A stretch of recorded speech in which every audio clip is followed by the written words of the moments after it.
Yes, it is. Hi, mahalo. It's Thursday. Let me give the phone number out, 1-800-LOVE-191. I'm going to translate that, 1-800-568-3191. The fax number, 310-854-4455. I'm Adam Carolla. He is Dr. Drew. He's a board-certified physician and addiction medicine specialist. Thank you. Good night. And you're still sick. Still a little bit, but you know what? I kicked it out. I exercised it. I felt, I really felt myself yesterday. I started to heat up and started to sweat, and I felt it. It's called a fever. Oh, is that what that is? Yeah, that's a fever. And so when you get sick, everything. And when you get sick, the thing you do is not exert yourself. It's rest. I can't help it. Yeah. It's all the coffee and cold medication has me beaked up. Well, how'd you sleep last night? Oh, horribly. You bounced off the walls again. Oh, I slept for 3 hours. I had to get up at 5:15. Right. Oh, just hell. Right. Hell. Right. No, hold on, let me say it again. Hell. I hate that. Nice. But it's Thursday. This is it. Yeah. We got the guys from Filter coming in here in a few minutes. We're going to have a great show, and then I'm going to go home and just be me. But first, yeah, please. I want to talk to you a second about Kevorkian. Oh, yeah, this guy's back in the news. Yeah, but unfortunately, I did not read the headline this morning in the LA Times. I saw that there had been some adjudication about assisted suicide. Right. Which I think is, you need to know that basically we do that anyway in sort of an unofficial way. I mean, right? You put the pillow over a couple old folks' heads. But you give people Drew. enough pain medication to keep them comfortable, and you don't pay attention to the consequences. You accept the consequence. One of the consequences could be death, and somebody's already terminal. Meaning they're banging on the nurse ringer, and she's just smoking a cigarette. No. If They bang on the nurse ringer, they administer themselves more pain medicine if they want. If that's what it takes to make them more comfortable. The fact is, though, if we're able to really do sort of some kind of ethically judged to be assisted suicide, we can really study it and make death a comfortable, dignified process rather than something we kind of, don't even talk about. I just came up with this. I know it sounds morbid, but here's what we do. All right. We time them in some event. Like if you can't cover, let's say, a quarter mile in, under 20 minutes, you're out. Okay, Adolf. Right. Yes, and we only keep the blondes. Right. Yeah, it'll be like kind of a Logan's, or it'll be Adam's run. Adam's run, all right. You have to cover a quarter mile. What would that world be like? Think about that. Are you kidding? I would terrible. genetically engineer all the mutants right out of this society. We'd have nothing but busty, smart, fast-talking, loose women. And a bunch of short, bald, fat guys, so I looked like the emperor. Right. But all I'm saying is this Kevorkian's in Michigan, and they drag his ass into court every other week now, and God knows how much money, how much taxpayer money they're squandering, and I use that word because I mean it, on this case. Yeah. He goes in there, he beats it, he shows him a videotape, but the guy giving a testimonial, a day before he died saying, yes, I would like to contract Dr. Kevorkian to come and end my life. I'm miserable. The wife waves by, and boom, they throw the case out. But it's costing millions of dollars, and I think it's a weird, pent-up religious thing. I mean, does the government need that much control that they have to... Is it that, or is it the people that operate our legal system need to flex their authority? I think they just don't like the way it sounds. This guy's, he's killing terminally ill so people. They've got to tell you. We've got to drag him in. As is typically the case, the government has to tell you and tell other professionals who spend their lives dedicated to a practice how you're going to behave. Right. And but they would choose let's just nurse this miserable guy along. Right. He won't even remember because God the last year of his life. God forbid the individual should be given the right to make these kinds of choices. Yeah, there has to be a system, and somebody else got to make those choices for you because you're not capable of those kinds of choices. It's so pathetic. Yeah. I mean, that is really... I sound a little bit radical when I say things like that, but I understand that it can go too far, but for God's sake, let's make guidelines and forces that make people behave properly. But let's not absolutely demand behavior because we but the same morons who are talking about freedom to carry a gun and freedom to live by the Constitution, all this. They don't believe in this, and this is I disagree. The ultimate freedom. I think it's the opposite. Oh, you think the liberals don't want this? Yes. Are you nuts? Those pot-smoking, sandal-making, long-haired liberals are against? You're way off on this one, Drew. Tonight, maybe we'll finally get some political commentary from our listeners, all right? I doubt it. Right. Jessica. Yeah, hi. Is this for Dr. Drew? Yeah. Okay, for the last 5 years, my period's been really regular. Regular. Yeah, very regular, like every 30 days, give or take 1 day. Right. And, like, last month, I was a week early. And this month, I was 2 weeks early, and I had no symptoms whatsoever. It just suddenly happened? Yeah. Any chance you're pregnant? I have no clue. I mean, I have been sexually active, but... Okay. Have you been using protection? Not all the time. Then guess what? What? Then that would be my first concern. Okay. That you either have a pregnancy or, more importantly, a tubal pregnancy, which can cause bleeding, even without pain initially. Okay? No, what is a tubal? That's where it doesn't make it all the way up or down? It doesn't make it all the way down. It stays up in the fallopian tubes. I knew it wasn't over. No, it's not. But she may have that. Yeah, I mean, and plus you've been sexually active, and that changes your cycling. Are you on any medications? No. Any vitamins or anything like that? No. You've been under stress lately? No. Changing your diet? No. Exercise levels? No. I mean, these are all things that can affect your cycle, but that's how delicate the female cycling can be. It doesn't have to be something that's rigidly, etched in stone every month. But the concern here, the paramount concern is, A, you may be pregnant, and B, you're carrying on without using proper protection. Jessica. Yeah. You're having sex. Yeah. Your birth control use is spotty at best. You're missing your period, and it's a big... Oh, no, I'm not missing It's too early. It's happening early. Oh, it's happening early. Right. Yeah. Well, then... But the bleeding may not be menstruation. Hence the tubal. Right. Or even just a regular pregnancy. Okay. Jessica, all right. So what should she do? Go to a doctor? Got to see a doctor, Jessica, okay? And, yeah, sorry about that. And in the course of doing so, maybe discuss with that person what you should do for contraception, all right? That would be a good conversation for Jessica to have. Yes. Ursula. Yes. You're on Loveline. Oh, no. Oh, yes. You're going to bitch me out. Who is? You are. I will not.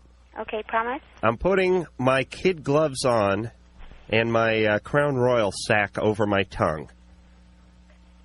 Go ahead, Ursula. Oh, that'll give you cotton mouth. I'm going to start yelling at you if you don't start piping up, though. Okay. I just have a problem with... I know how, but I've been with my husband now. We got married in November, but we've been together for 9 years. And I just can't... I don't know what the deal is, but I've been unfaithful to him too many times. How many times?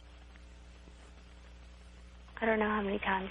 A rough estimate, a round number. 10 times. Does he know about any of these or all of these? Yeah. And how does he react to this? Well, one time, okay, we just got married this last November. Been married for 6 months? Yeah, but she was unfaithful during the 9 years. Yeah, during the 9 years. I see. So, I mean, when your husband is watching a basketball game, he's seeing the 5 guys from each team run up and down the court. That is as many men as you've been unfaithful with. Correct. But kid gloves. But they're all... Oh, yeah. Crown Royal, sir. All right, like go ahead. His friends. Because one time, well... They're all his friends? Yeah. Oh, fantastic. The first time, I, kicked him out just to be a BI, I guess, so I could be with this guy. And then I can't stand the thought of him being with anybody else but me. I hate it. I cannot even think of that. Well, let's forget about the specifics of how these things occurred and who they were with and that sort of thing, but let's talk about the whys. I know, but I'm just trying to tell you that, the first time I left him, I made him leave. As soon as I found out he was with somebody, I moved to another state, and I found out somebody moved in with him. I called him up, and I said, make her move out. You can't stand it. And he made her move out. Yeah. And well, Ursula. Look. Ursula, why did you get married? Because I love him, and I can't be without him. Yeah. But I don't know, I just get... But, I mean, you can't be without him like a heroin addict can't be without his rig. I know, that's really sad. It is. It's not healthy. It's sad. It sucks. It bums me out because I can't stand the thought of him being with anybody. But I got that. Are there other kinds of dysfunction in your relationship? Does he struck you or anything of that sort? No. He's just like, he's too good to me, and I don't know what it is. So, well, that I think... Sometimes I always blame it on the fact that... You were sexually abused when you were a child. Wrong. No. What do you blame it on? That my dad, I've never known my father. And I know that he had 4 girls, right after I was born, and he's completely ignored me my whole life. I'm 33 years old. Okay, so you need attention from men. Yeah, and it's just like I crave it. Yeah, but the fact is, though, when you get it, when there's somebody there and available to you in an intimate way, if he is, which I suspect he is, at least to some degree, you have to sabotage that. You can't stay with it. You can't hang with it. You have to do something to screw it up. It's too painful for you to actually be close to somebody, probably because... It is. And I put him through hell, and I feel so bad about it. I don't know. This kind of chaos, you're going to keep raining down on your relationship unless you do something to change you. Yeah. I know. I've been going to counseling, and I've been trying to get my act together. All right, good. That's all. I mean, that's it. That's all you can do. I know, but it's just like sometimes, I don't know if it's a sexual thing because I get really turned on when I'm with other guys, but I've never been able to have an orgasm with anybody else but him. Yeah, but the sexual thing for a lot of people is just a sort of a manifestation of a sickness sometimes. You know what I mean? Yeah. I mean, it starts off as a thought and it moves down to your crotch, but you have to sort of nip it somewhere around your neck before it gets downstairs.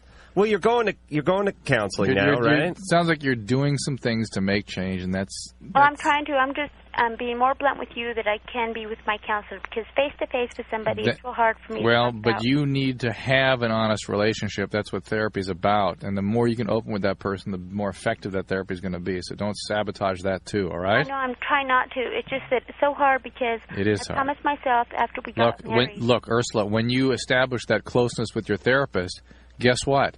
That same pain that you experience in your closeness with your husband is going to resurface, and you're going to have to deal with that. Right? That's what therapy's about. I know, but... So don't keep screwing that up. Ursula. Tell me. Open up to the therapist. Open up to your husband. Well, open up to... because, for one thing... Ursula.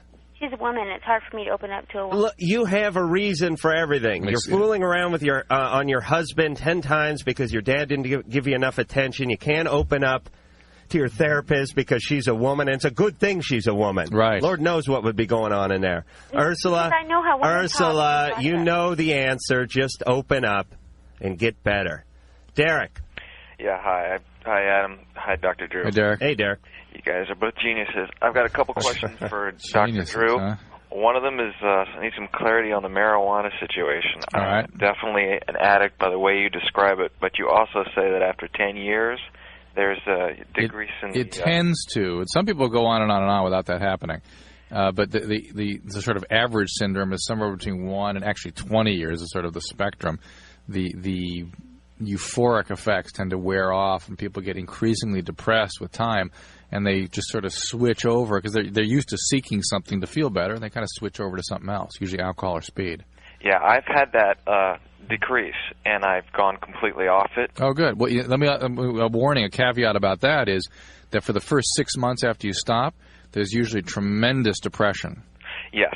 Tremendous. And, in fact, with an overwhelming amount of suicidal thoughts. Absolutely. It's also stored in my body fat, and I've been going on a diet. Well, the pot will come back out with that, but that's not if you're used to being exposed to it every day, that's a nominal amount of pot. Yeah, a little fat dripping's not going to kill you when you've been sucking on a bong for 20 years. It's well put. It's the withdrawal from the drug. It's the negative conditioning effects on the brain of being without it that creates these tremendous mood problems, and they go on for about 6 months. So you actually, if somebody's been smoking pot for 10 years, I usually suggest they stop only if they're being supervised by a doctor who understands this stuff. Yeah, I was worried about that because you said you've always talked about recovery being a corollary to it, and a recovery program, and I've done nothing like that, but I don't feel any urges to do it. All right. Look, I don't say always or, you have to anything. It's just that, let's say you had a pneumonia that was very serious. Sure. And you came to me, and, I advised you to take 7 days or 10 days of a certain antibiotic, and you said, well, I'll take 2 days. Well, you know what? You might get better, but the probability is you'll get worse, or the pneumonia will recur, or you have some serious consequences. But those are your choices. Derek? Yeah. You have another question? Yeah, the other question is about these penile enlargement surgeries. Do you know about them? Do they actually work, or is that just another... Didn't I hear the guy that... I guess we can't really talk about this, can we? If somebody's being... Allegedly, somebody out here was in trouble for doing those operations. Yeah, a doctor was being indicted for that. Yeah, he had... he worked out of Los Angeles, but he had offices on the East Coast and all over the country. Wow. And people would just staff these offices, but none of the surgeries would go on. And people would show up, have a consultation, then they'd fly over to him, and he'd do like 10 surgeries a day or a week or some absurd number. He did 30 or 50,000. This guy has probably added next to 15 miles to the male genitalia if you really unfolded his career. Derek. Yeah. So here's the way they do it. They cut that ligament, right? Oh, is that what they do? At the base of the penis. Right. That's for the lengthening. And the girthening, if that's a word, is they add, they do like a fat injection. How do you know so much about this? How do you know so much about this? You know why I've been sick, Doc? Oh, yeah. I've been under the knife. There's a guy under the console right now working on my penis. Does this stuff work? Well, can I continue? Yeah, you're an expert. I should write some kind of... I should author some sort of book. Yeah. Your Penis and You by Adam Carolla.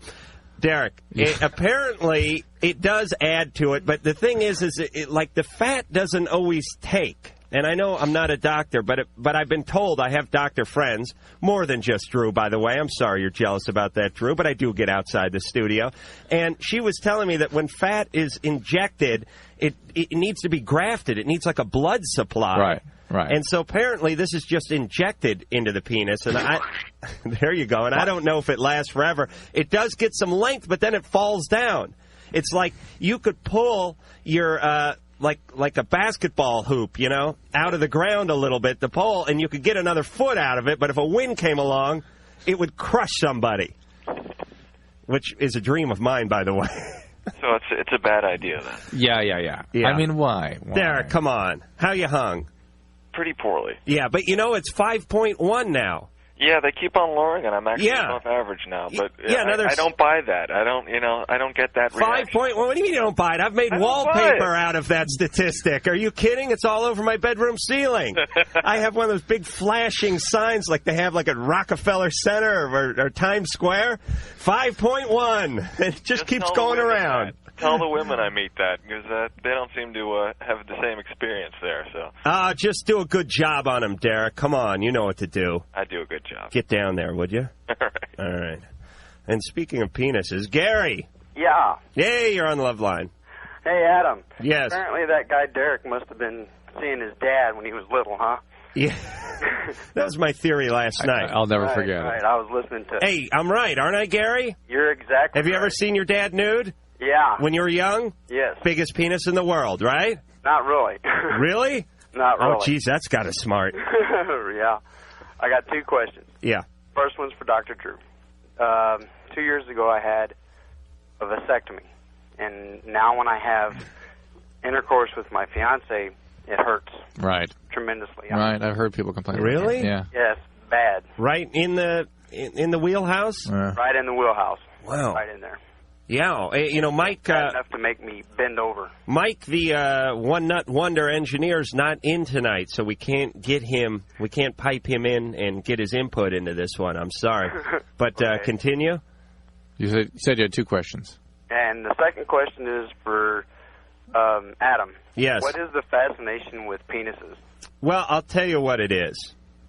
I am so secure with my own masculinity that I'm able to speak freely about other penises and my own. It must also be, if that's your explanation, that you are not secure about any other topic. Exactly. Because that's all you talk about. Well, that's true. This is Loveline. What, we're going to talk about the ozone depletion?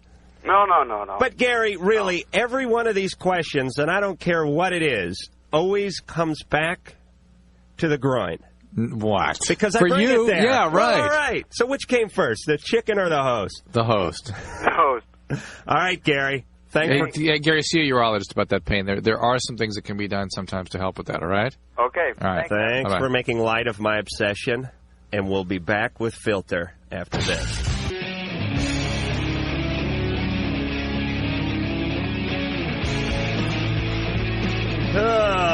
Yes, indeed. We are back with the guys from Filter, but let me give the phone number out real fast. 1-800-LOVE-191, 1-800-568-3191. Fax number 310-854-4455. We're here with Richard Patrick and Brian Leesgang from Filter, and you guys are in the middle of a tour, but you're taking a break now to play a couple of dates. Yep. We're going to do some shows. We're doing a show in Vegas day after tomorrow, and we play tomorrow at the American Legion Hall. Which is sold out. So we're not going to dwell on that. We won't promote it shamelessly. But where are you guys playing in Vegas? Area 51 or something like that. I don't know. Yeah, Area 51. Rich and I had this thing at the beginning of the tour. We get these books called itineraries, tell you where you're going, and we always lose them, like the second day. And so it's like every day when we get off stage, they have a little sign saying, you're going to Tucson next or wherever, and we never... That's the only... Right, but you're on tour. You're just in a drunken, drug-induced stupor, and you go where your handlers tell you to go. Am I right? I know the rock and roll world. Well, you got us pegged. No, that's not entirely true. All right. I didn't mean to be insulting this fast into the show. Damn! Hey, everyone knows rock and roll is just booze, babes, and, blow. Yeah, and what would radio be? Bad shirts, fat guys, unsightly facial hair, smelly microphones, cold coffee, etc. And surly producers. So that's my life. Surly, good word. Thank you. I'll try to work it in later on. Now, you guys are on tour with White Zombie. Yes. Yep. So we had Rob Zombie in here, what was it, about 4 months ago or something like that? About that? What kind of advice did he offer? Drew's become my Ed McMahon. Yes, Didn't you think you're right. Didn't you think it was weird when Rob just, brought that goat in and, killed it and drank the blood and ate the heart? Didn't that just, freak you out? Yeah, we're still, you don't even want to know what he did with the testicles. We're still mopping up. There was some kind of big FCC fine that was levied because of that. No, he's a relatively normal guy for a guy named Rob Zombie. Yeah, he's a nice guy. Yeah. He's into, he's got sort of that, persona. He doesn't smile too much, but... They're really fun to tour with, actually. Are they? I mean, you get all this, we played Bristol, Tennessee, some godforsaken place, and I think there were these protesters, Christianity, and right. Blah, blah, blah, but there were bomb threats and dogs sniffing out for, stuff around. Yeah, I mean, I would think there would be, an angry lynch mob waiting out. It's like John, the drummer, and I, we watch, Bulls-Knicks games together. These guys are pretty normal. But they just don't look normal. Well, But you guys are going to Europe with Smashing Pumpkins. Indeed. And when is that? That starts next month, actually. So that's got to be exciting. You're going to be all over there? Yeah, we're 8 weeks. You ever been there before? Oh, God. Yes. What's that? Touring Europe is You might as well just... Is it because of the bad toilet paper? No, ice. Ice. They don't have ice. They don't have ice. I could make $1 million if I just want a warm beer. Yeah, they have warm, flat beer. Warm, flat beer, a dirty dressing room with a toilet without a seat. You have to squat over a hole. It's really weird, the whole bathroom thing in Europe, if you think about it, because they have the bidet. They have the bidet. And that's a real advancement. I mean, we don't even use the bidet here. But they don't don't use toilet paper or have toilet seats. No. I think guys are really getting screwed in Europe when it comes to number 2. I think anyone's getting screwed when it comes to number 2. In Europe, yeah, definitely. All right, so we're going to go to the phones, and you guys are going to jump in. And Brian's a philosophy major, so hopefully he can impart some half-baked, Nietzscheism or something to some confused caller. Man. All right, here we go. Jessica. Hi. This is about the Dr. Kevorkian thing you guys were talking about earlier. Mm-hmm. Yes. There's a case. I'm from Minnesota. And there's a case where an Austin farmer injected his cow with the cancer virus when it was pregnant. And, they took the first milk, that the cow has, and then they gave it to people. And it cured the cancer, and he has, documented this and stuff. Well, guess what? What?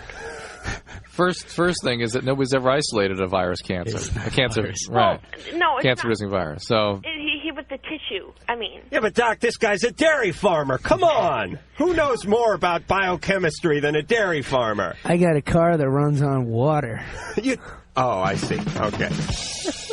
Whoa, drummer. Whoa, where's that? And so what is the point anyway, Jessica? Well, so what I'm wondering is the AMA and everything was after them and everything, and I'm just wondering. The AMA is just a group of guys that do have political lobbying. Play golf and screw around on their wives when Dow sends them to Maui for the weekend. They have no impact on research or how people conduct themselves in the practice of medicine. And people have this idea that somehow the physicians are restricted by some organizations. It just isn't the case. Okay, well, no, it's Jessica. Yes. Jessica. Yes. Bat Boy is back. Jessica, this isn't one of the voices in your head. This voice is coming from the radio. Now listen very carefully. Listening. Listen. Cancel your subscription to the Inquirer. Or the Weekly World News. Or the Weekly World News, and read a real important paper like USA Today. Okay. Or the Christian Science Monitor. Or even a comic book, for Christ's sake. All right? Okay. All right. Those are the kind of calls we get. She's from Minnesota. I grew up there. Did you really? I like Minnesota. Whereabouts? Rochester. Wow. I'm thinking her brain is going to thaw out in another few months and she'll Still be back on her there, feet. Yeah. Janelle? All right. Hi, guys. Hey. How you doing? Hi, Filter. Hey. How'd you know? I need some advice from you, fine gentlemen. Ooh. I started dating a woman about a month and a half ago, and I'd like to tell my parents, but don't know how to go about doing that. Don't. Tough one. Jeez, I would be horrified. Especially at 18. Is it important, to you? Well, I'm pretty close to my dad, and I don't want to keep it from him. There's lots of time to tell him or get used to your new identity. How long have you known you've been gay? Well, I've been pretty comfortable with the idea of being bisexual since about 9th grade. But now you're gay. Well, I don't know. With women, it's a little less of a commitment than men, people say. It certainly is. There's nothing in them. It's just a little, grabbing. It's all the nice stuff. It's a commitment when someone sneaks up behind you, That's a commitment. It's always a commitment. Janelle, Here's the deal. And here's what I think the Filter boys are saying. You don't mind me calling you that. Well, Kenny Dale Johnson, the drummer for Chris Isaac's band, calls us the Two Filters. Oh, okay. So you can refer to us as... Okay, we're calling the Two Filters. Why tell your dad something or your parents something that, A, they're probably not going to be excited about, and B, may not even be set in stone yet with you? 5 years from now, you could be married and raising a family, but if you plant the lesbian seed in your dad's head, that's all he's ever going to think of when he sees you. You've taken an interesting position here. Excuse me, Joe. We're going to take this different sort of direction here with this, because in the past you've taken the position that males who consider themselves homosexual, who then go get married, are doing something wrong. Right. It's just not possible to do that. That's right. And we even got some email and faxes about that, people who were concerned they didn't want to be gay, but they were. And I kind of agree with you that if somebody's either gay or they're not, and if they are, to try to force themselves into a heterosexual mold is a disaster. But you seem to think that women can kind of go back and forth. That's right, like a saloon door. Yeah, well, I'm not sure that's accurate. Now, Janelle did mention that she may believe herself to be bisexual, so it certainly is a possibility for Janelle.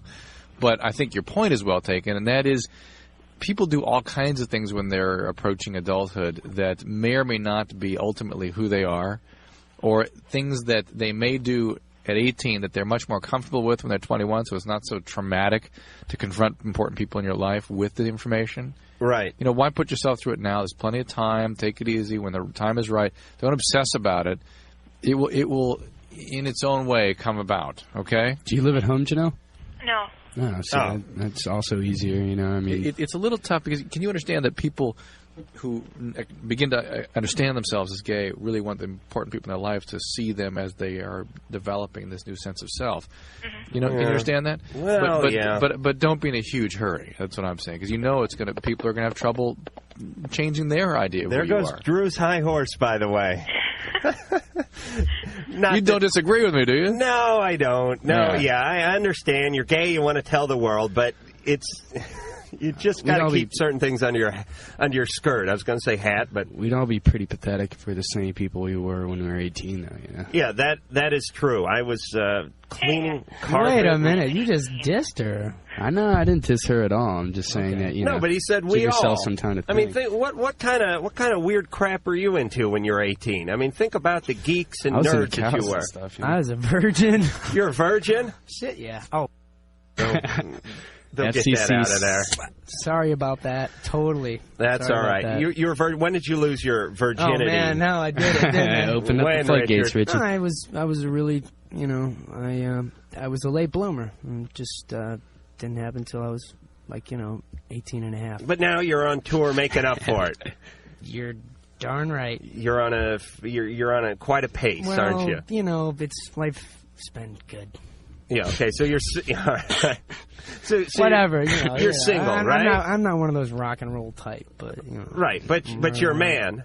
Yeah. And let me explain something about men very quickly before we go to break. A lot of people think there's something different about something happens magically when a guy has some celebrity, whether he's in a rock band or having a TV show or movie career. They go, what's wrong with all these guys, playing about and doing this and that? They're the same guys. They're just doing what they can do. I mean, it's the same guy who's working at the Circle K who can't get any, now is being hounded by groupies. Let's not go and that far. taken. Come on. I have to agree, man. Success is when preparation meets opportunity. The guy at the Circle K may be prepared. He has his Hustler magazine, but he doesn't have the opportunity. 4 years of philosophy and that's it? That's it, bro. It was 3 years. And we'll be back with more Filter after this.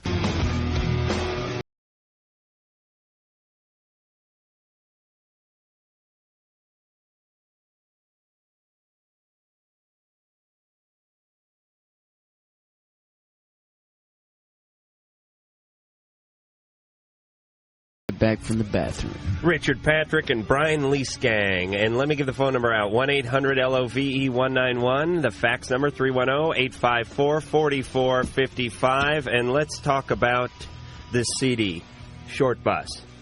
Uh-huh. I happen to like that name. Now, a lot of people may not get the inference. Short Bus is basically the bus that the retarded kids ride on. And why it's shorter, I don't know. Maybe there's not as many retarded kids as there are regular kids. I don't know. And I know it sounds like a cruel subject, but it was always kind of a joke. Like when I was in high school and stuff, I was like, yeah, he's waiting for the short bus. You're the people we're trying to fight against. You're trying to educate people like me? Yeah, well, not educate, just look at a guy named Stephen J. Hawking. Right, the prominent physicist. Right, wrote that wonderful book explaining the universe. Explaining the universe. Go ahead. What about him? Pontificate on the subject, please. Well, a guy like this discovers black holes but can't fix himself breakfast. Therefore, he's special. He's on the short bus. Therefore, we respect the short bus. Right, but for every one However, of him, there's about 300. But there's about, you can take it either way. I mean, personally, whatever. Look at in print. Look at what? It looked good in print. Yeah, so. And it's a kind of it's a fun name, and as long as you're not, do you get letters and things like that from? Actually, no. No. You don't? No. Maybe that's bad. We thought we didn't. Yeah, well. All we have to do is say it's the celebration of the different, which it is. Right. And we don't get any flack. Well, that's what really Loveline is all about. The celebration of the different. And speaking of different, Trey. Yes. You're different? I'm different. You're on Loveline. All right. Well, I have three things, really. First of all, I'd like to say to Dr. Drew that I think he's way off base on the idea that the liberals are opposed to assisted suicide. Okay. Oh, of course he is. Yes. He missed the mark by a mile. Then maybe it is everybody is just in favor of it. Oh, well, that may be the case. Because it worries to me that. Well, I don't know. I really am talking from a place of no knowledge. Anyway, Trey, everybody I talk to is in favor of it. Let's put it that way. Well, I think you can't divide things into liberal and conservative anymore. It's just too blurred. You know what? I really agree with Trey. That really is kind of my point in talking to you about that, is that everybody's kind of in favor of it. All right. This isn't the McLaughlin report, though, Trey. Let's go. What's the problem? You have a problem with your penis? All right. I also have a couple questions for you. One is, what is Hey Man Nice Shot about? Oh.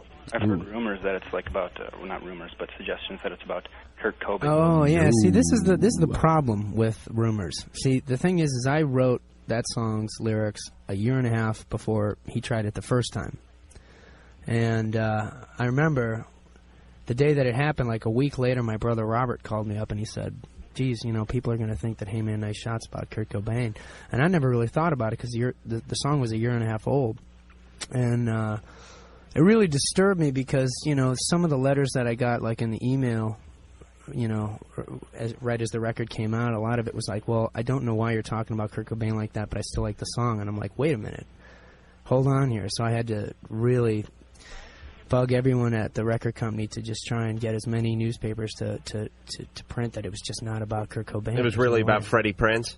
No, dude. Who was it? I heard it was about that politician. Wasn't about that Chapman guy either. Politician that shot himself in front of in front of the TV crew or on television. Yeah, basically what happened was I was inspired by several things. This guy, when I was 17, this guy held a press conference because he felt that he was being misunderstood by the government and the judicial system. And he decided that the only way to solve his problems and the problems of the government and everything else was to hold a press conference and end his life. And I just thought to myself, well, what does it take to be able to do that? What does it take to be able? How far against the wall do you have to be to do something like that? Or I'd say right up against it. I think that's actually your ass is probably into the wall, probably pressed up against the insulation. And the other thing was the kamikaze pilot, just that whole mindset of just, geez. Yeah, I know. Could you imagine? I mean, it's real like noble and stuff, and you see it in the movies, but these guys would have their, you know, shot of sake and climb into these planes that were just stuffed full of explosives and just aim it Need a couple at bottles a of carrier sake before that. I mean, could you? Oh, that's weird. But yeah, I need some like California roll and stuff too. I would not, and some like eel and everything. I would not get on that plane. But they believed though they were being martyred and they were really entering a kingdom of heaven just by doing it. Right. They believed that.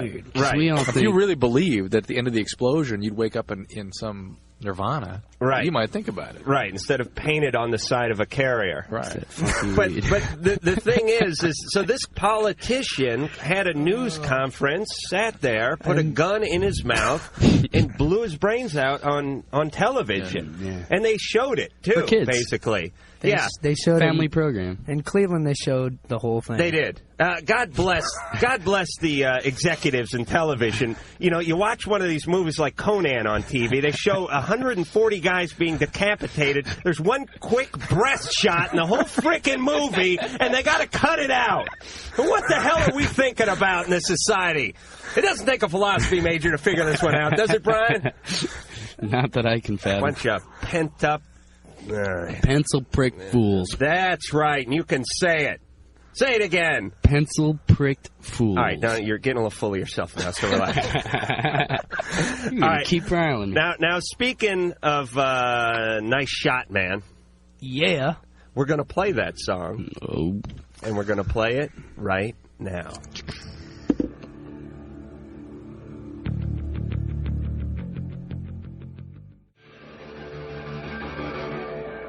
Well, the feel-good song of the year. Break it out around the holidays, everybody.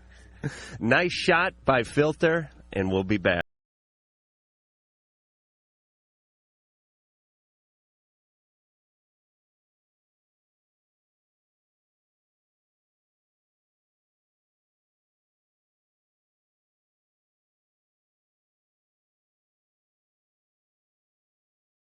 We're going to get in, I think we can get in a quick call before we go to the 10-second ID at the top of the hour. Mike? Yeah. You're on Loveline. Hey, Adam. Hey, Dr. Drew. Mike? Hey, Filter. I had a question for Dr. Drew. Yeah, Mike. What exactly is a dental dam? I've heard of that before. Dental dam is basically a sheet of latex. You can create your own dental dam by taking a dry condom and just cutting the tip off, and then cutting along the axis of the tube. Yeah, make sure and take it off your penis first. Yeah, it should not be applied. Could be very dangerous. Yeah, no knives when applied. And you have a sheet of latex, and you lay that over any mucosal surface, any body surface where there could be fluids. So that's for, like, safe sex, then? That's a safe sex technique, yeah. Yeah. Oh. I like to poke a couple of holes in it so I can breathe. That's just me. and Drew, should we do the dental dam joke? Which one? I've already forgotten it. Oh, this is my best joke. What? Sometimes you have to go through the dam to get to the beaver. Oh. You guys like that kind of humor, don't you? We're having a lot of fun. Yes. But I do know now why I forgot the joke. Yes, you pushed it out of your mind, Drew, like all my good humor. Falling on deaf ears. Jennifer. Hi. Well, first I have something to say to Filter. Hello. Hi, Rich. Yeah. I just want to say that I'm pregnant. Huh? No, okay, go ahead. I'm pregnant with your child, Rich, remember? No. Oh, Christ. That's all I need right now. No, I just want to say that you're really attractive, and I saw you on the Fashionably Loud show. Oh, boy. And I heard that you had squirted water on a...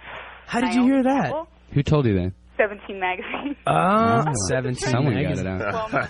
Yeah, I was, real happy to be there. And she was all chasing you with like a bottle or a glass of champagne. Yeah, clutching a bottle of white wine. Now, what happened? What'd you do to Naomi Campbell? I just, if you've ever seen a Filter concert, it's all about the mosh pit, and it's all about just having fun, and, just watching these women walk around, it just... I saw you eyeing a couple, you're like, mm-hmm. No, I wasn't. Oh, don't even laugh. The thing that really irritated me is that, here we were talking about, Arba Dwyer or Hey Man, Nice Shot. Well, Under is about doing acid. Yeah. One song's about suicide, one's about acid, and you got Kate Moss strolling around in a skimpy little... I mean, I enjoyed, hanging out with Chris Isaac and all those guys. Yeah. And I like the people from MTV, but it was a very strange circumstance for us. And I just felt like doing it, and I did. It was like I was pseudo... You hosed her down. You lashed out, didn't you? They give me 30 minutes on stage sometimes, and I just do whatever I want. And was she pissed off, or she... Completely. Oh, really? Oh, she was very ticked off. Look. And the thing is, the designer, Mark Jacobson, was just like, whatever. Right. She was pissed off because it got on her dress? She's never been hosed down on a runway before. I don't know. Maybe I'm generalizing, and I hope I don't mean to be... go bash all supermodels. But the thing is, that this woman has had everything hand-fed to her at some point all through her life. Right. Because of her beauty. And I think that's, it's wonderful to be beautiful, and it's wonderful for her to be this knockout woman, but at the same time, it does not make her any better than anyone else. But once in a while, you need a guy in a band to bring you down to earth. Right, regurgitating on you while you're on a rant. And we'll be back in 10. All right, I'm going to do what we call resetting in the radio business. The phone number, 1-800-LOVE-191. The fax number, 310-854-4455. The name of the show is Loveline. I'm Adam Carolla. He is Dr. Drew. He's a board-certified physician, addiction medicine specialist. And tonight, our guest is Filter, Richard Patrick and Brian Leesgang. And when we left off, you were talking about penis whipping Naomi Campbell in front of a shocked crowd and her parents. What was that? Someone actually thought that I was eye-raping girls. Eye-raping? Eye-raping. I think only Marty Feldman could have done that. See, the thing is... The truth is, he couldn't see at the time after 3 bottles of vodka. In all honesty, I was so just... focused on singing the notes of the damn song. Trying to stand up, But I was just so focused on singing it because it's a Hey Man, Nice Shot. I'll tell you, that's a pretty hard song to sing. Yeah, I mean, it's got to take it out of you. And you're doing it, I mean, how many times a month? How many times a year? When you're out on tour and everything. That day we had to rehearse it 4 times because of the camera crew and all that, which I wasn't aware of. And so by the time we had actually done it, I had sang that song, I think it was like 6-7 times. What is it we're talking about here? We're talking about the Fashionably Loud. The Fashionably Loud on MTV when Richard what is threw Fashionably battery acid. What is Fashionably Loud? It's this new idea MTV had. They thought it'd be a great idea if we take, like, okay, there's fashion and music. And so we'll take some bands and we'll have them have models walk. See, he wrote this song about Kurt Cobain snuffing No, himself. no, man. Wait a minute. Wait. You're the guys that get me in trouble with that. He took a 12-gauge shotgun. No, man. Have you seen those autopsy photos? I've had it. No, I haven't. Have you? Yeah, they're on the net. Really? Yeah. Where'd you? Oh, they're on the net. Yeah. Yeah. See, I'm not really interested in the macabre or the morbid. I just, it gives me. I have bad dreams. You're on tour with White Zombie, man. Oh, okay. Because I see like some Animal Duty or something, and I'm up for a week. I'm very easily disturbed. So I don't want to see like just a. Well, I don't want to get into it. But the point is these supermodels need to be knocked off their high horse. Am I right? Passe, done, over. Okay. Next call. All right. Danny. Yeah. Hey, you're on Loveline. Yeah, right on. I want to shout out to Filter, say hey. Hey. Hello, guys. I have two questions. Hello? Yeah. Okay. One, my first question would be, back in 1988, I got married, and in 1990, we got separated. And we filed for a divorce, but the papers never got put in. And now, since it's 1996... I cannot find this gal to be able to get this divorce, and I want to know, is there any way that I can legally, if I can't get a divorce legally without finding her, but is there anything else I can do? Let's ask our panel of lawyers. The hell do we know about this? Now, you got to call a lawyer, man. You need a private detective, These guys are in a man. band. This other guy's got his finger up old people's rectums all day, and I'm napping. What do we know about the law? At least call a legal aid society. Maybe they can help you out. I think it's a question that should be, or a clerk of a court even. I would think there'd be somebody that could answer this question, or at least send you in the right direction pretty easily. So basically, I'm kind of out of luck with. Is that what I said? Is that what I said? Boy, the glass is half full, isn't it, Danny? Yeah. Danny, he just told you to go out and seek some advice. He didn't tell you whether you could find her or whether it was legally binding or anything. I think there must be somebody that can tell you exactly what you need to do to get out of this marriage. Okay, now, also second question. My last relationship, I was with this gal for about 8 months. Oh, it's always you, isn't it, Danny? What about the guys from Filter? We were pretty sexual active. I mean, we were, sexual active. Very sexual active, at least once to 3 times a day. And we did several experiments, like through bondage and whatever. Whatever. Yeah. Hey, hold on. No, Drew. whatever. No. Relax. Yes, bondage? Yeah, we tried that, too. But anyhow. What is that accent? Where are you calling from? From the bottom of a well. And now I'm in this current relationship that we've been together now for roughly a year now, and we're not as sexual as active. I mean, I don't have, we may have sex like maybe twice a week. Danny. What's the problem? Danny, let me explain to you something. You ever seen that show Schoolhouse Rock? No. Okay. All right. I think you've answered my question. Well, I'm 29 years old, so I wonder if that has to deal Old with enough to speak the Queen's English. I'll tell you that, Danny. Conjunction, function. What's your function? Screwing up phrases like sexual active. Well, I just wanted to know if there's anything to deal with the age on that, or it might be the relationship. Read more porno, man. Danny? Yeah. Do you consider yourself a very sexually person? Oh, I did a year ago.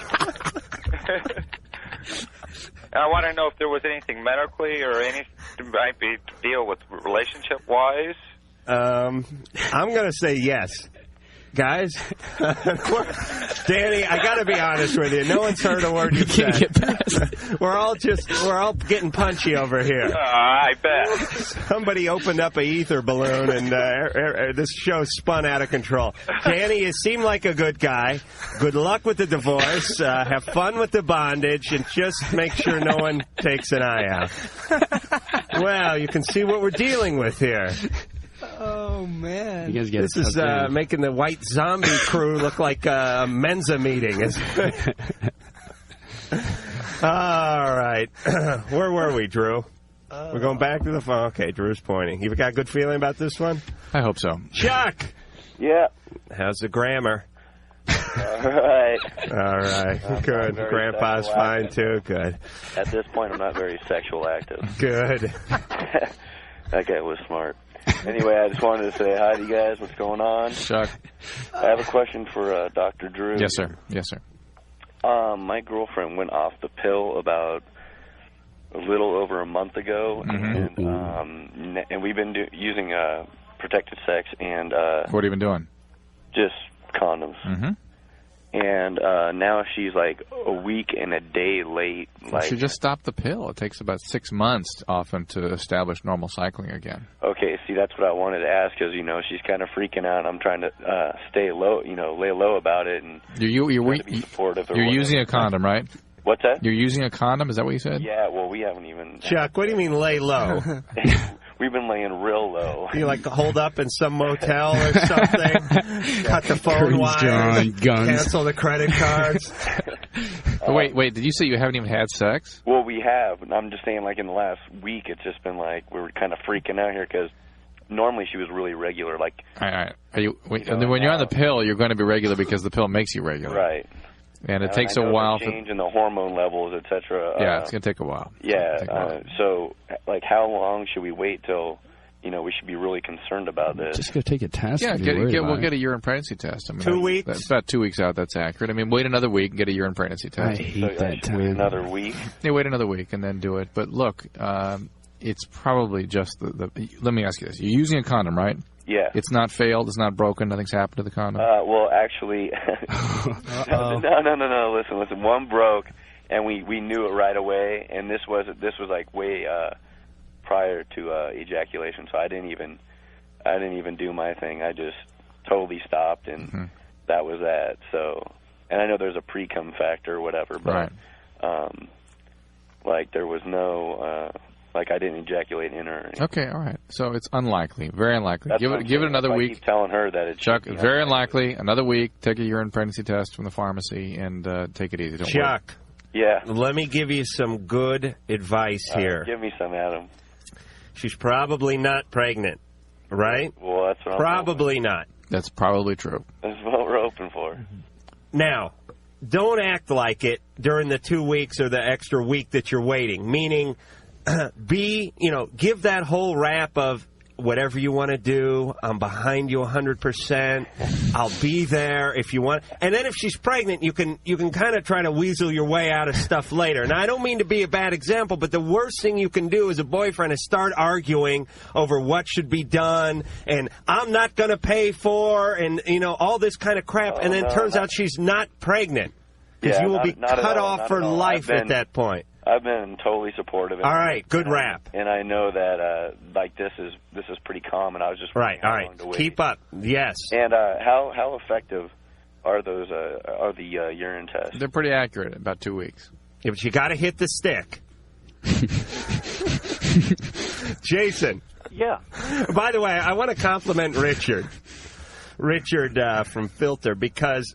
We have this thing, I got to tell you, whenever a band comes in here, I have to explain to them it's important to sit upright and talk into the microphone because after about 10 minutes, their feet are up on Drew's head. They're leaning back, nursing a bottle of Jack and a cigarette, and they're like, they're good 40 feet away from the mic.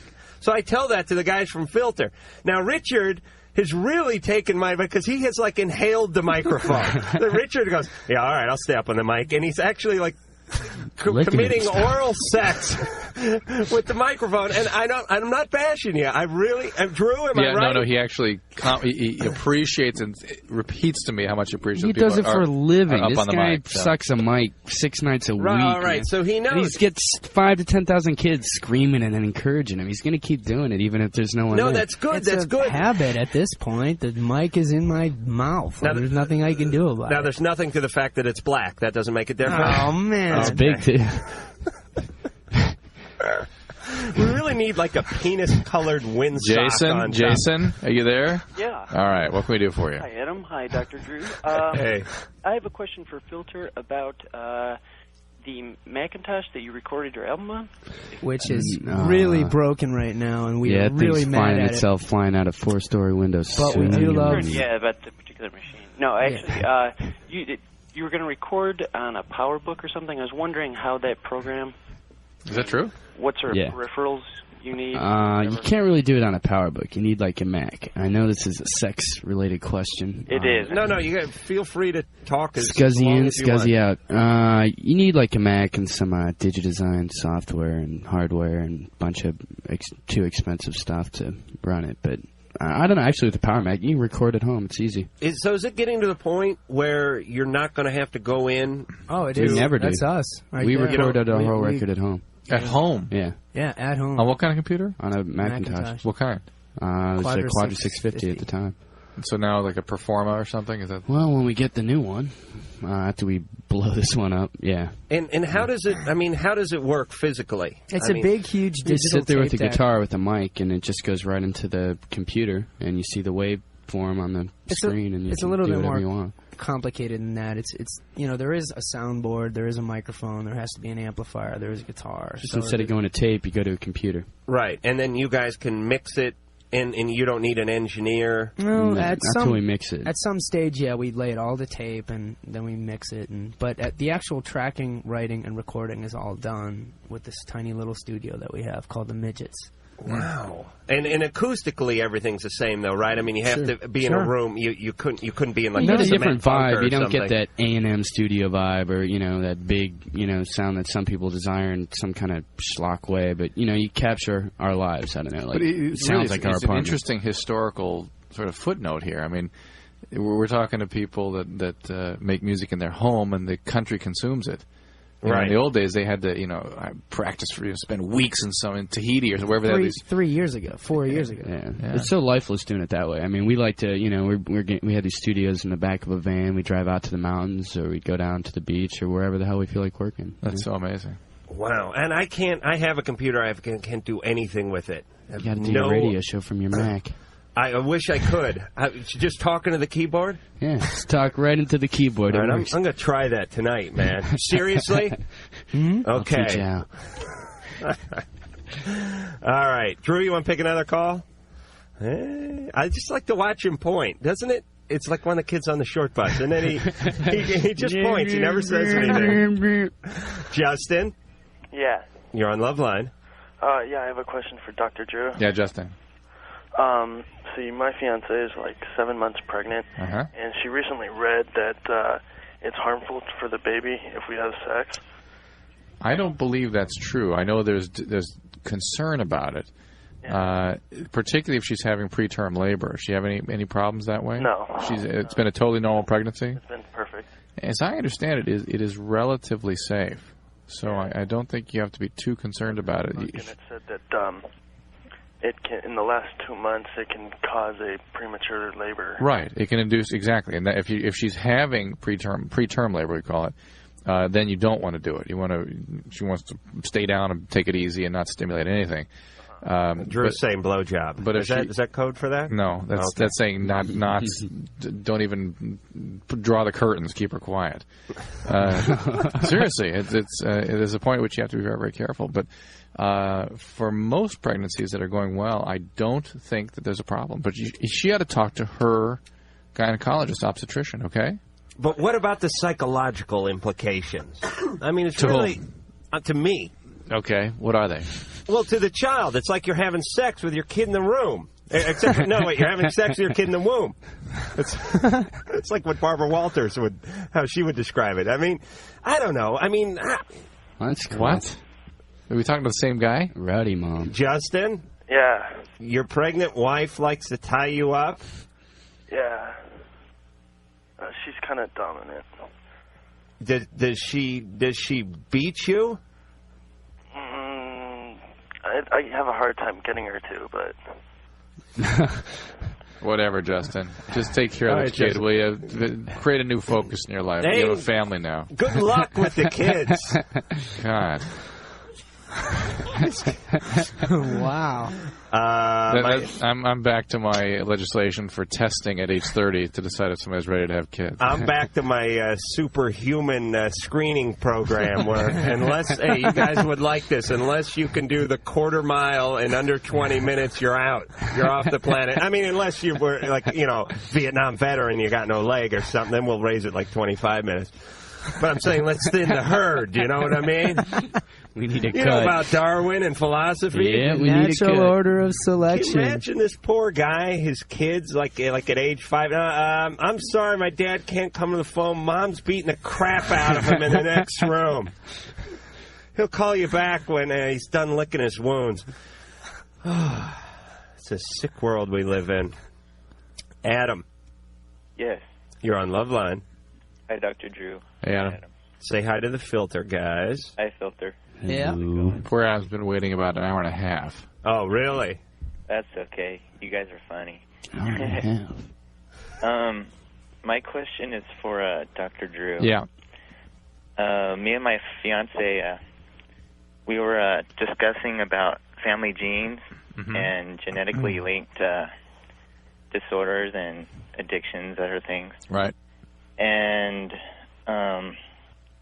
one of them was alcoholism, because it runs in her side of the family and my side. But neither her or I we're neither of us.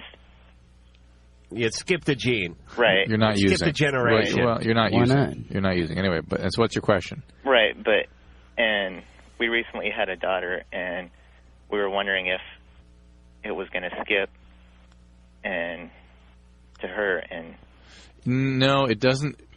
The disease may skip, but the genes don't skip. In other words, you have to have the predisposition. The only way it appears that the gene is skipping is if somebody doesn't manifest the disease during their lifetime in spite of carrying the genetic predisposition, which does happen. All right, people have such a, for instance, somebody sees their dad die of alcoholism. They are so horrified by that they never touch alcohol. Right. Usually that person will marry an alcoholic, by the way, but they could be an alcoholic But themselves. they carry the gene. They carry the gene. They have a child. 50% of their children will be alcoholic. Right. So the gene didn't really skip a generation. The disease just didn't manifest. Right. It didn't take. Right. So now, you guys don't know whether you have the gene or whether it didn't take. Right. Right. Right. So. And it sounds like you don't have it. I mean, frankly, but if you don't have it, you don't have it. Well, you know how you test for that. Have a cocktail, man. Well, interestingly, there That's sound advice. There are some recent publications that suggest in the sons of alcoholic fathers, if you are highly resistant to the motor intoxicating effects of alcohol, it's highly predictive of having the alcoholic effects. If you're somebody that can drink somebody under the table, and your dad was an alcoholic, you are an alcoholic, even if the disease hasn't manifested yet. That sounds like some kind of drunken patriot group or something. Yes, we're the sons of alcoholic fathers. We're going to be meeting next week with the Daughters of the American Revolution. yeah, that's what. All right, they should like have a softball game with the Daughters of the American Revolution. And the Sons of Italy. And we'll be back with more Filter after this.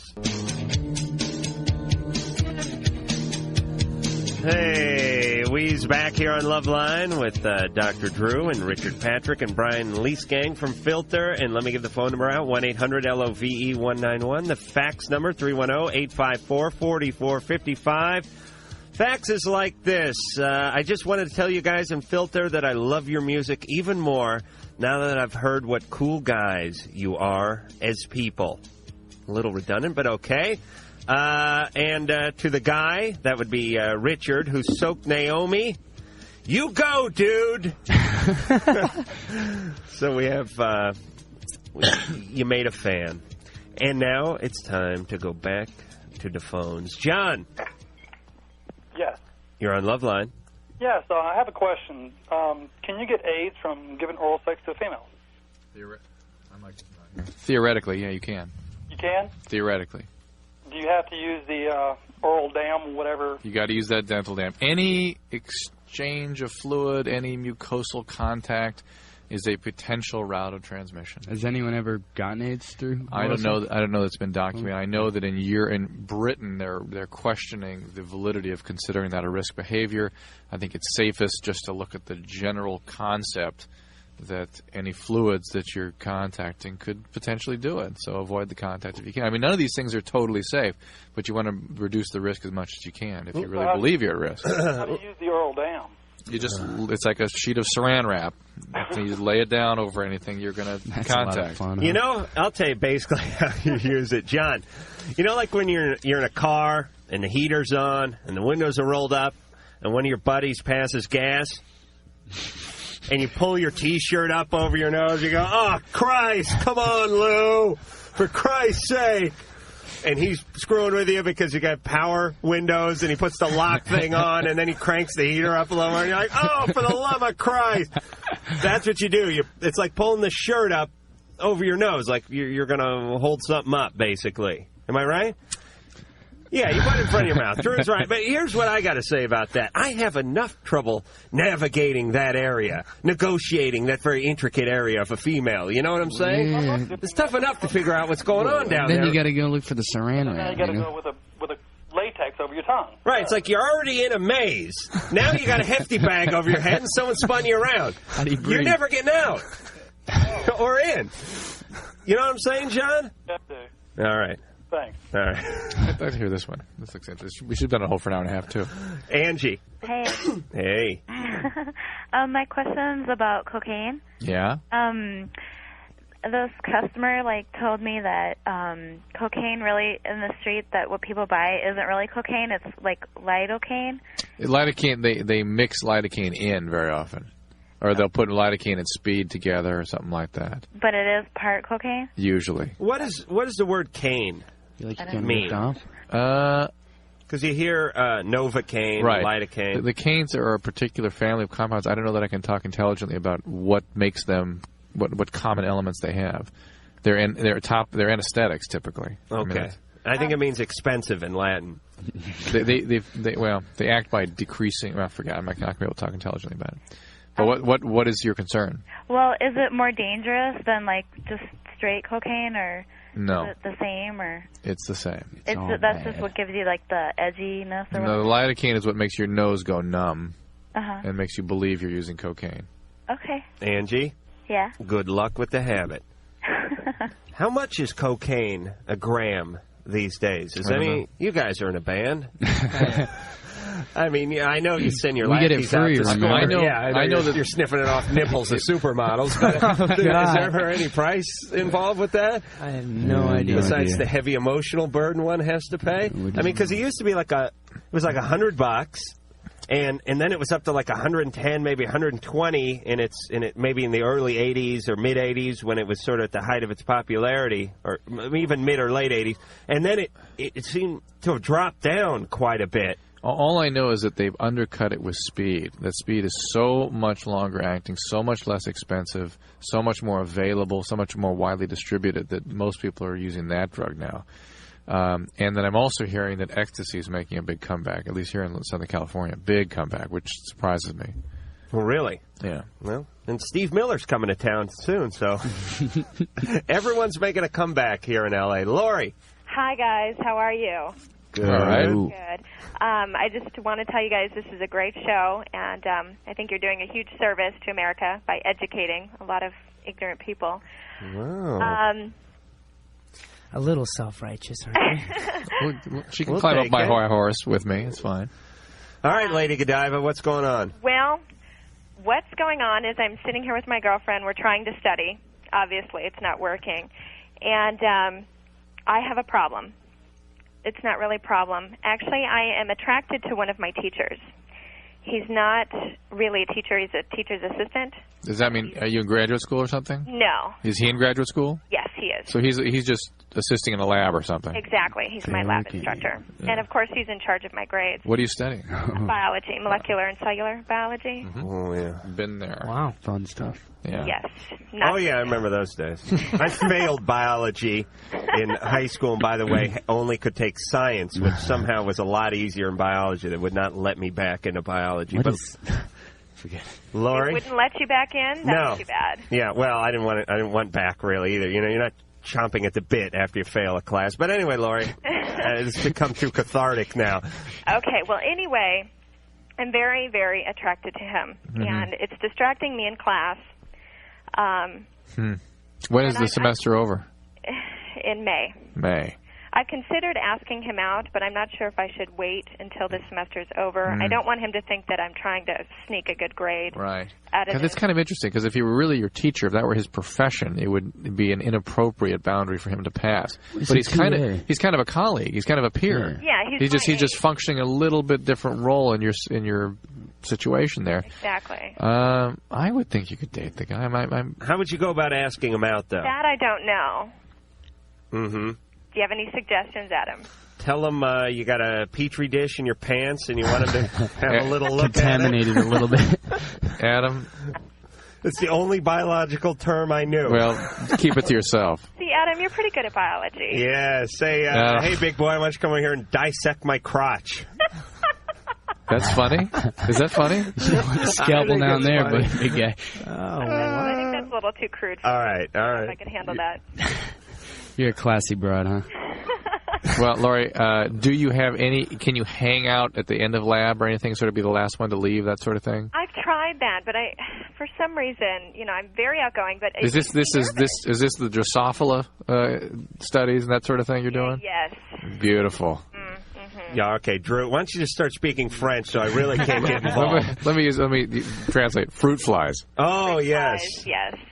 You guys are looking into this, huh? Mm-hmm. All right. Well, go tell him. Go ask him out before your fruit rots on the vine. I think it's reasonable. I think Laura, you'll find a way. Keep hanging out late at the end of class. That he'll get the message. Maybe he'll even ask you out. Okay. You think I should do it now or wait? No, I think you should keep hanging out late at the end of class. And let me tell you, then people hang out at the end of a lab. I mean, haven't been in a million labs in my day. People just kind of hang out and chat at the end of labs, and it's sort of you sort of end your academic session and begin a sort of a socializing, sort of a winding down, and that's a way to get to know somebody. You'll know whether or not he's interested through that. Okay. Okay, great. Right. What do you figure his graduated cylinder goes up to? Oh, good. You do know that. I do know more about biology than I like to let on. But, yeah, I think a girl, we're all guys here. We can talk about, I mean, you know when a girl likes you. And turn your mic on quick. When he starts talking like this, it's kind of scary. But so stand by. Producer Ann. Yeah? If you liked the guy, and the guy was straight and the guy was single, and you hung out after class and you sort of made a little small talk and established a lot of eye contact and asked a lot of questions and did that whole posture thing you chicks do, he would catch on, wouldn't he? Yes. If he was interested. If a woman wants to make a point, she can. Right. It's very easy to let a guy know. Right. Now, you wouldn't have to ask a guy out. Yeah, but some guys are pretty thick that way. They're not tuning into that, especially in that kind of an environment. You know what I mean? He's an academic. He may be... Oh, yeah. Like, wow, it must have really been hot because she took her top right off. I hope she's okay. You'd think he picked up on the signals, though. Yeah. I mean, what I'm saying is Ann, you could get a guy to ask... You could send the message to ask you out without saying so many words. Right. Quite easily. Now, whether he does it or not, that remains to be seen. So what you're saying is there's a suspicion you have that he's not interested. Because if you had the clues there, you'd be able to pursue them. Well, he's in a biology class, so he could be gay. But I like to make blanket statements, especially when there's things I haven't been involved with. That's why I failed. Too much testosterone. They tossed me right out of it. Right. But the point is no, he could be gay, or he could be married, or she could not have started spinning her web. Sufficiently. As I like to say. Stay with the biological lay it down. Women shouldn't have to ask, just show. Oh, great. I just pressed the hold button. Drew, what call do you want? You pick one. I got a cough. This is Stacy. Stacy, how you doing? Oh, great, guys. First of all, I just wanted to say that I wanted to congratulate Producer Ann and all your call screeners because nobody ever even thinks about them. And as well, congratulations to you, gentlemen. Thank you. Well, thank you. Although Adam does make a point of thanking them every night. We are appreciative, believe me. Good. You got a question, or you just want to give kudos? No, I have a question. My boyfriend and I have been together for about 3 years now, and I am very interested in the idea, as well as he is about having a threesome, and his birthday is... Yes. His birthday is coming up, and, well, my question is, how do I go about finding someone? I mean, you don't publicly announce this and put it on a bulletin board. Aren't you kind of doing that now? maybe we better stop you before we get into syndicated radio the planning phase and ask some sort of groundwork questions that may divert you from your course. It's for his birthday, by the way. By the way. Hallmark should have a card. So, you'd like to bang one of my friends and me. Do you really care about your boyfriend? Yes, I do. Do you want to remain with him? Yes, I do. Do you want the relationship to work? Yes. Don't have the threesome. That's what a lot of people tell me, and I'd like to know why. Because the intimate physical contact generates feelings that you cannot predict based on the fantasy. Mm-hmm. That the reality of the feelings that come out of it sometimes are entirely different than what you anticipate. There's resentments, there's new emotional connections with the third person, there's jealousy. I mean, it is a terribly destabilizing experience. It is highly unusual for a relationship to be able to grow or make it through something like this. Mm-hmm. Okay? If it's a big risk if you really care about the relationship, and it's not worth the risk. Yeah, I mean, I hate to agree because Drew said it, but I do. I mean, I don't think there's anything wrong with a threesome if, you know, everybody's unattached and everybody's not emotionally tied in. But when you take, you know, two people that are emotionally tied in and one that's not, or one that is and two that aren't, there's trouble. I think if it's just three people and everyone wants to have a good time and just go for pure physical sensation, that's great. But yeah, if you're dating someone or you have plans of marriage or continuing the relationship and there's all those feelings involved, there's going to be trouble down the line, and the experience is going to last 20 minutes, in my case 20 seconds, but the memory, well, actually there's really nothing wrong with it. I could probably get a lot of mileage out of the memory, but the bad feelings might linger on, and we'll be back. Hi, this is Joey Slotnick from Single Guy, and you're listening to Loveline. Yes, he was. That show was on tonight. I caught it. I enjoyed it. Let me get the phone number out. 1-800-LOVE-191, 1-800-568-3191. Fax number 310-854-4455. We're here with Richard Patrick and Brian Leesgang from the band Filter, and Drew is perplexed. Uninspired. But uninspired. Just you pick one. All right. Just pick a line. You guys say a number between 1 and 6. 3. Nicole? That's me. You're on Loveline. Hi, Adam. Hi, Dr. Drew. Hey, Nicole. Hi, Filter. Hello. Hello. I have a question. Yeah. I was kind of curious, not saying that any of you are or would know from personal experience, but possibly from just being out in the world. How do you know when you're bisexual, or if you're just like, you know, making things up in your own head? Or, I mean, how do you know without going out there and doing somebody? In what context are you asking that question of us? In what context? In other words, have you heard me say, for instance, don't experiment when you're confused, this sort of thing? Right? I don't know. Well, for people that have heard me say that, when I'm saying that, I'm talking about young adults or adolescents.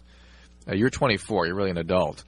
And if you have an inclination to do something you really want to do, and you feel you need to do it to get some clarity, then I don't have a problem with that. Right. So, but if you hear a voice in your head telling you to kill, and you don't kill anyone, that's a good thing. Does that make you a killer? No. That makes you having hallucinations. Makes you psychotic. Right. Right. But I mean, if you have a voice in your head saying, "Grab a boob," makes you a rapist. Or a frat boy. Wow. Everyone's getting into the act. No, but if you're a woman and you have a voice that says grab some female butt, you know, I think eventually you're going to act on it. Right? Yeah. And there's nothing wrong with that. Right. And I think that would make you like a non-practicing bisexual. Possibly bisexual, right. Or at least somebody with intense bisexual urges. I mean, if you were in the perfect heterosexual relationship and totally satisfied, those may go away. Just the way you might have your heterosexual urges to do the same thing may go away. Huh? Grab something, that is. I grab my own stuff, thank you. Yeah, no, I never, you know, and I'm not trying to, you know, cop some sort of macho stance here, but I never have that.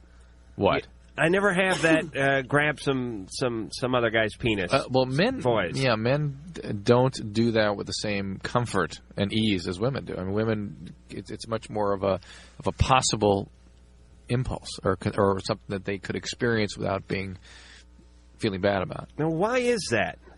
I mean, because, women... And, Brian, you're a philosophy major, so maybe you can help out with this.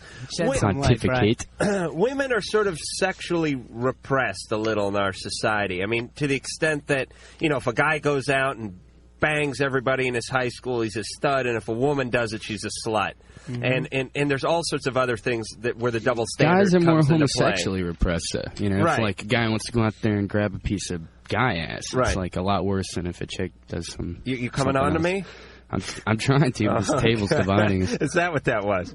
You got to keep an open mind. And did you say open behind? Oh, indeed. Where is that? All right. There we go. There is the hi-hat. I don't even know where we are anymore. Should we just continue on? Do we have to do this? We're going to do that at 50. Matt, that would be playing another Filter song, by the way. Matt? Yeah. You're on Loveline. Hello, Dr. Drew, Adam, and Filter. Matt. How's it going? Pretty good, I suppose. I got a question for Dr. Drew. For me? That would be. When people come out with questions like that, well, let's see. Well, go ahead. What's up? What are your feelings on the subject of premature ejaculation? My feelings are I prefer to turn them over to Adam. Oh, really? All right. So go ahead. I always defer those to the lads from Filter. Uh-oh. What was the question? Talking about ejaculation. Okay, what are our feelings on? I'm all for it because it makes me look like the longevity master. Matt, how much time? Well, I would have to say between about 10 to 30 seconds. Whoa. Can you get it up after that, or is that's it? Once in a blue moon, but it's pretty rare. So I mean, when you hit 23 seconds, you're doing a victory lap. I mean, that's a good outing. There's sweat rolling down. I mean, it's an effort. What are you, like a ferret on a double cappuccino? How the hell do you... I can't even... No. You know what I mean? Yeah. Now, you mean from the time that you enter to the time that you scurry for the bathroom, it's about 15 seconds? Yeah, well, if you want to make an average, 15 seconds, well, 15 to 20. All right, well, 20. Has it always been that way? Yeah. Same person? Yeah, well, different people. I've been with the same person. Adam has a solution for this. 5 years now. I do. Okay. Find Jehovah. Was that my solution? I was confused. Wait a minute. You come in 23 seconds maximum with the same person you've been with for 5 years? Yep. Wow. Oh, come on. You're going to give the guy a complex. No, I'm just like... All right, I'm sorry. Drew... It takes me 2 weeks. Drew, yeah, I know. I mean, I have to concentrate. All right, okay. Matt, listen. Here's what you need to do. Do you service yourself? Well, every now and then. Okay. You need to get on a regular maintenance program. Do you understand? Okay. You need to change your semen every 3,000 miles. Okay. No, what you need to do is you need to... Oh, for Christ's sake, Brad, come on. You're making me uncomfortable now. All right, Matt. You need to have yourself about a half hour before you attempt to have your girlfriend. You need to take the bullet out of the chamber. Do you know what I'm saying? Yeah, I think I'm getting the picture here. Have you tried that? Kind of warm the tires up, so to speak. Yeah, like the burnout they do in funny car racing. Right. Except for not as much smoke. Yeah, I haven't. It's not always that simple, though. I mean. Right. All right. Here's my other one. Oh, I remember what it was. Here are the two keys: masturbate before, and put a poster of the Hey Vern guy. Ernest. Take a poster of Ernest and put him at the foot of the bed or on the ceiling or wherever your line of sight would be during the sexual act. You'll have a sexual marathon. Doesn't baseball work anymore? Yeah, you got to think about that too. Reading the dictionary, baseball. All right, Matt. Thanks. Yeah. Good luck. Sounds bummed. Matt sounded a little discouraged, but that's okay. I got a fax here from an old friend. Oh, you want to read that real fast? Yeah, it's from my friend Jeff Olson back when I grew up. So I just want to say hi if you're listening, and I will look you up when I get to Oregon. Is he back in Portland? He is studying physiology, I guess. We grew up in the same neighborhood, and we're Cub Scouts and all that stuff together. So it's pretty cool when you run into people like that. Are you from Cleveland, or is that Richard? No, that's me. He's from Cleveland. And are you from Oregon? No, I'm from Rochester. Rochester. I lived for a long time. I live in Chicago now. Was I not listening? You were not listening. All right. Well, I'm famous for that. We got to do this. Oh, yes. All right. We're going to play another song from the hit Short Bus CD by Filter, and the name of that song is Dose. And that was Dose by Filter off of Short Bus, and we'll be back.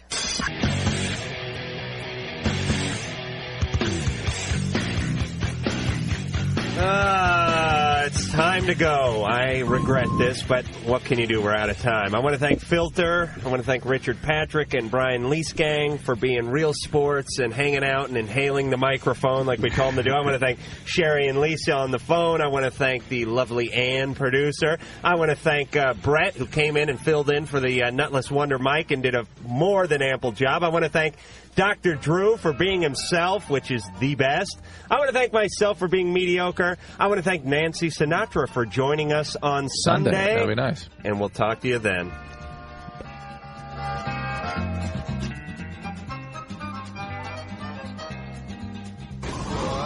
So that's it then.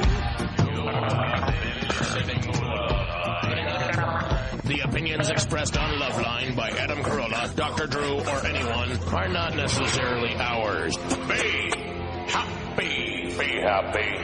Happy, happy, happy. Loveline's producer is Ann Wilkins. Thank you. Thank you. Thank you.